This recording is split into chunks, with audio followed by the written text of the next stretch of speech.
नाम धनंजय चटर्जी, उम्र 39 साल। साल 2004 की, जब धनंजय चटर्जी नाम के एक शख्स को 14 साल पुराने एक रेप केस में फांसी की सजा होती है और ये 21वीं सदी में भारत में फांसी का पहला मामला था। तो जब धनंजय चटर्जी को फांसी के फंदे पर लटकाने के लिए ले जाया जा रहा था, तो धनंजय चटर्जी उसे फांसी पर लटकाने वाले जल्लाद से कहता है कि मैं बेकसूर हूँ, मैं निर्दोष हूँ। तो जो जल्लाद होता है, नाटा मलिक नाम का, वो कहता है कि मेरा काम है सिर्फ तुम्हें फांसी पर लटकाना, इससे ज़्यादा मैं कुछ नहीं जानता। अगर तुम्हें कुछ बात करनी है तो अपने बड़े अधिकारियों से बात कर लो। फिर धनंजय चटर्जी नाम का वो शख्स उस जल्लाद से कहता है कि जब मुझे फांसी पर लटका दिया जाएगा तो क्या ये केस यहीं से बंद हो जाएगा या फिर इस केस की कुछ परतें और भी खुलेगी या केस ये बहुत ज़्यादा लंबा चलेगा। तो वो जल्लाद कहता है कि मैं इसके बारे में कुछ नहीं कह सकता, और ऐसा कहकर धनंजय चटर्जी को फांसी के तख्ते पर ले जाया जाता है और वहाँ पर वो जल्लाद जो फांसी का लीवर होता है उसे खींच देता है। अब जैसे ही वो जल्लाद फांसी का लीवर खींचता है और उसी वक्त धनंजय चटर्जी की मौत हो जाती है। आज की कहानी में हम जानेंगे कि आखिर धनंजय चटर्जी कौन था और क्या उसने सच में किसी लड़की का बलात्कार किया था जिसकी वजह से उसे फांसी की सजा हुई। तो चलिए आज की कहानी को शुरू करते हैं। कहानी में आगे बढ़े इससे पहले अगर आप हमारे चैनल पर पहली बार आए तो चैनल को लाइक शेयर एंड सब्सक्राइब जरूर करें। ये बात है साल 1990 की। पश्चिम बंगाल की राजधानी कोलकाता के भवानीपुर इलाके में आनंद अपार्टमेंट में एक परिवार रहता था। जो परिवार का मुखिया था उसका नाम था नागरदास पारेख और उसकी पत्नी थी यशोमती बहन, और उनके दो बच्चे भी थे, जिनमें से जो लड़की थी उसका नाम था हेतल पारेख और जो लड़का था उसका नाम था भावेश पारेख। अब जो नागरदास पारेख था वो गुजरात से आकर कोलकाता में बस जाता है और यहाँ सोने और जेवर का वो धंधा करना शुरू करता है। उसकी जो बेटी होती है हेतल, वो पास ही के एक स्कूल में पढ़ती है जिस स्कूल का नाम होता है वेलैंड गोल्ड स्मिथ। एक दिन की बात है, हेतल अपने स्कूल से घर के लिए आती है और अपनी माँ से शिकायत करती हैं कि जो सोसाइटी का गार्ड है वो उस पर नजरें गड़ाए हुए है और उसे बुरी नज़र से देख रहा था। अब उसके कुछ समय बाद 2 मार्च की तारीख को हेतल एक बार और अपनी माँ से इसकी शिकायत करती है कि गार्ड ने उसे पिक्चर देखने के लिए चलने को कहा। अब जो नागरदास पारेख होता है वो इसकी शिकायत सोसाइटी मेंबर से करते हैं और उस गार्ड का तबादला करवा दिया जाता है। जिस गार्ड की नागरदास पारेख ने सोसाइटी मेंबर से शिकायत की वो गार्ड कोई और नहीं था बल्कि धनंजय चटर्जी नाम का एक व्यक्ति था। 5 मार्च को धनंजय चटर्जी को एक नई जगह पर रिपोर्ट करना था, लेकिन वो उस दिन वहां न जाकर आनंद अपार्टमेंट में अपनी ड्यूटी दोबारा देने पहुंच जाता है। अब जो उसकी ड्यूटी थी उस ड्यूटी का वक्त था सुबह के 6 बजे से लेकर दोपहर के 2 बजे तक। अब 5 तारीख को पारेख परिवार के सभी लोग अपने अपने काम पर निकल जाते हैं। घर पर सिर्फ माँ थी और हेतल का उस दिन एग्जाम चल रहा था। एग्जाम देकर वो दोपहर के लगभग 1 बजे के आसपास वो अपने घर पर पहुंचती। शाम के 5:30 बजे के आसपास जो उसकी माँ होती है यशोमती बहन, वो घर से निकलती हैं और पास के ही एक मंदिर में पूजा करने के लिए चली जाती। अब जो लड़की थी हेतल पारेख वो घर पर अकेली थी। उसी समय धनंजय चटर्जी एक दूसरे गार्ड से कहता है कि उसे तीसरे माले पर जाना है। वजह पूछने पर वो बताता है कि उसे मालिक को फोन करके बताना है कि वो जल्द ही नई जगह पर ड्यूटी करने के लिए चला जाएगा। इसके बाद धनंजय लिफ्ट के जरिए तीसरे माले पर पहुंच जाता है और उसी समय धनंजय जिस कंपनी के थ्रू गार्ड लगा था उस कंपनी का एक बंदा आनंद अपार्टमेंट में आता है और पूछता है कि क्या नए गार्ड ने ड्यूटी ज्वाइन की है या नहीं की है। उस समय घड़ी में लगभग 5:45 हो रहे थे। पूछताछ पर कंपनी के आदमी को पता चलता है कि नया गार्ड अभी तक आया नहीं है और धनंजय ही ड्यूटी पर आया है। अब जो कंपनी का आदमी था वो दूसरे गार्ड से धनंजय के बारे में पूछता है तो पता चलता है कि धनंजय तीसरे माले पर है। इसके बाद दूसरा गार्ड धनंजय को आवाज लगाता है। अब जो धनंजय था वो तीसरे माले से नीचे झांककर जवाब देता है कि वो नीचे आ रहा है। अब जो धनंजय था वो तीसरे माले से नीचे आकर उस कंपनी के गार्ड से गेट के बाहर कुछ देर के लिए बातचीत करता है और उस आदमी को बताता है कि कुछ पर्सनल कारणों की वजह से वो उस नई जगह पर अपनी ड्यूटी देने के लिए नहीं जा पाया। अब जो कंपनी का आदमी था वो धनंजय से कहता है कि वो अगले दिन उस नई जगह पर रिपोर्ट करे। अब उन दोनों की बातचीत के दौरान जो यशोमती बहन होती है वो अपने घर पर लौट आती है। उन्हें पता चलता है कि धनंजय उनके घर पर टेलीफोन करने गया था और फिर यशोमती बहन अपने घर जाकर वो अपने घर की बेल को बजाती है, लेकिन उसके द्वारा बजाई गई बेल का कोई जवाब नहीं मिलता। तो जब बार बार बेल बजाने के बाद भी उसे जवाब नहीं मिलता है तो उस दरवाजे को तोड़ दिया जाता है। और अब जैसे ही दरवाजे को तोड़ा जाता है, हेतल पारेख की माँ देखती है कि उसकी जो बेटी है हेतल, वो उसके कमरे में खून से लथपथ पड़ी हुई थी। उसके कपड़े फटे हुए थे और शरीर पर कई जगह चोटों के निशान भी थे। यानी कि ये सारा माजरा देखकर पता चलता है कि हेतल की हत्या कर दी गई है, उसका कत्ल कर दिया गया। अब हेतल की हत्या के लगभग 3 घंटे के बाद नागरदास पारेख पुलिस को इतला करता है और फिर पुलिस की तहकीकात शुरू हो जाती है। अब जो पुलिस होती है, पुलिस को शुरुआती पूछताछ में ही धनंजय पर शक हो जाता है, लेकिन घटना के दिन से लेकर अगले 7 दिन तक धनंजय पुलिस के हाथ नहीं लगता। और फिर काफी कड़ी मशक्कत के बाद 12 मार्च को पुलिस धनंजय चटर्जी को उसके गांव से गिरफ्तार करती है। अब पुलिस को धनंजय चटर्जी के घर से वो कपड़े बरामद होते हैं जो कपड़े धनंजय चटर्जी ने वारदात के वक्त पहने हुए थे। धनंजय चटर्जी के घर से एक घड़ी भी पुलिस को मिलती है जो नागरदास के घर से चोरी हुई थी। पूछताछ में धनंजय बताता है कि वे बेगुनाह है और 5 मार्च को अपने छोटे भाई का जनेऊ संस्कार करने के लिए वो गांव आया हुआ था।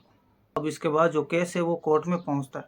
हत्या का कोई चश्मदीद गवाह नहीं था और जो सुराग थे वो भी परिस्थिति जन्य थे, यानी सर्कमस्टेंशियल थे। ऐसे मामलों में मोटिव तय करना आवश्यक होता है।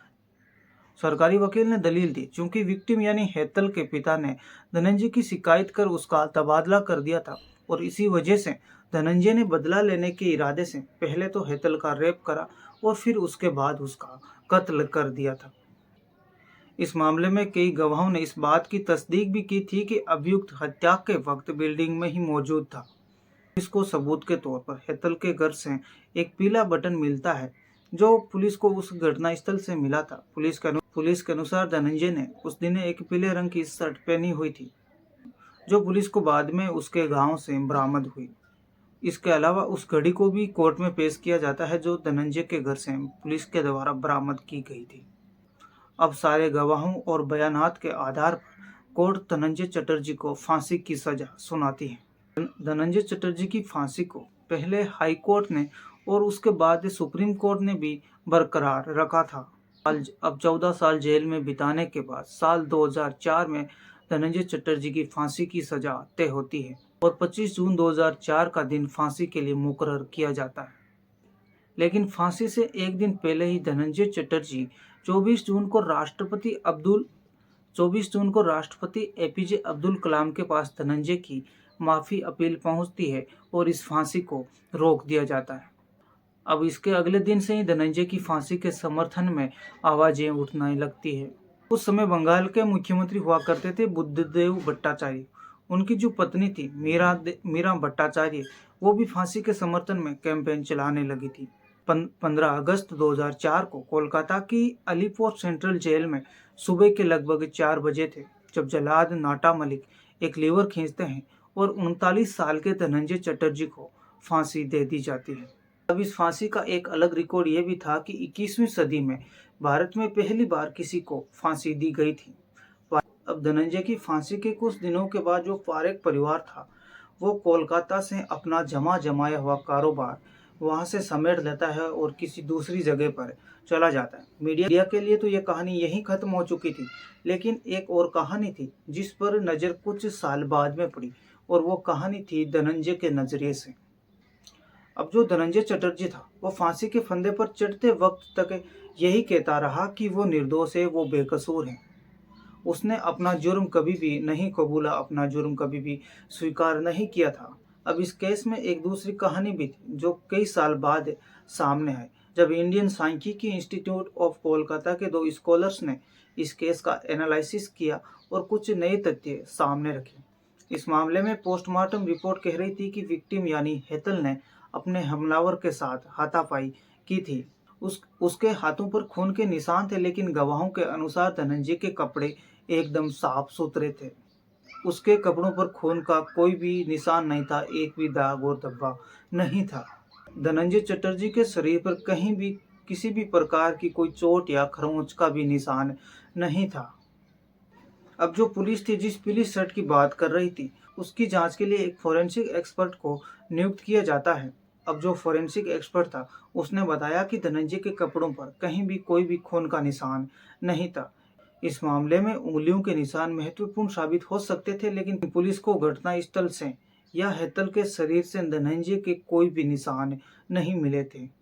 हेतल के शरीर पर चाकू के 21 निशान जरूर थे, लेकिन मर्डर वेपन भी कभी कोर्ट में पेश नहीं किया गया था। बात आती है गवाहों की। पहला गवाह था एक दूसरा गार्ड, जिसने दावा किया था कि 5:45 पर उसने धनंजय को आवाज दी थी और धनंजय ने तीसरे माले से नीचे झांककर देखा भी था। एक दूसरा गवाह भी था जो लिफ्ट में था। उसने पहले तो इस बात के लिए हामी भर दी थी, लेकिन इसके बाद में वो अपने बयान से पलट जाता है। वो दूसरा गवाह बताता है कि उसने धनंजय को 5:45 पर नीचे आता देखा था, लेकिन ऊपर जाते हुए नहीं देखा था। अब जो दोनों गवाह थे, उनकी बातें भी आपस में मेल नहीं खा पा रही थी। दूसरा गार्ड कह रहा था कि जब उसने धनंजय को आवाज दी थी तो उसने तीसरे माले से नीचे देखा था, जबकि हर माले पर लोहे की एक सरिया लगी हुई थी। यानी वहां से कोई नीचे झांके तो नीचे वाला आदमी उस ऊपर वाले आदमी को नहीं देख सकता था।